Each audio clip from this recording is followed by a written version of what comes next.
Oleh, voina lautur selective we decide antia hemi hi sorting huna ka khap dona kan hlo har lutuka kang thalo lutuka dai nai ni wangin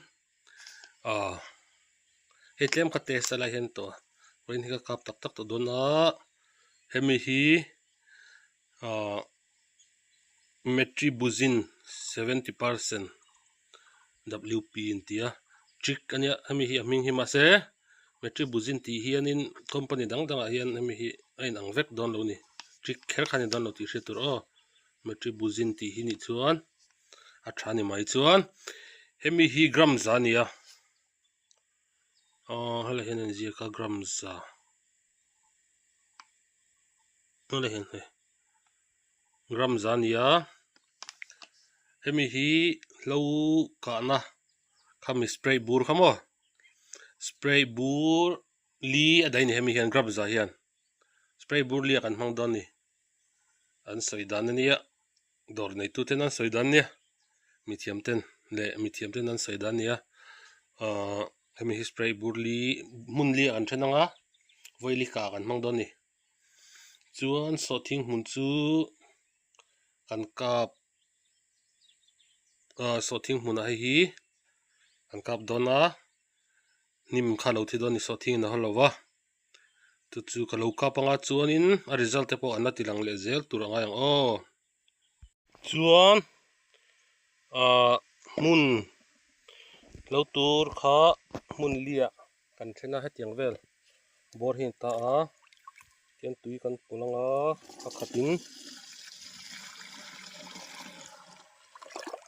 kap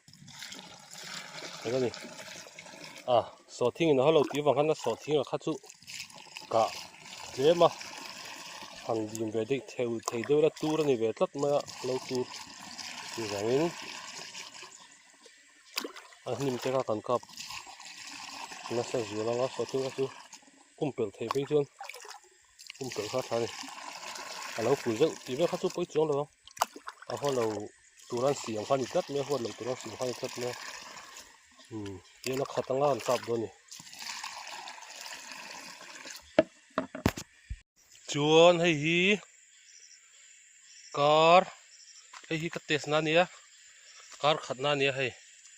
ani verul maya hetiang nai chuan holo ni hei enula tianin ani rul me mo so thing te chuan hein holowa ni verul me ma se tlem chuan hei I azung ne nan thi hun a hen te chuan thiro mai dona tuna chuan hei nim hi dian tai chu a kum lung ka na nia ka test na ringot ani ta a ka na kha chu la rei lo wangin kala tilang thei lawa hei ama ka na nia a ka na tak tak kha chu hlo te hei an len ma deuh hlek lo an len ma ve deuh hian ka tur ta an len tol tuk chun hlo hi lo tur hi chak lo wangin hei heti tu na san lian hlom tol tu ka hi chu mo alo hre lo ka test nan ringot ka man ni thowa chu wain hlo te a ha thok ma don hle ni a lian po heti ni chun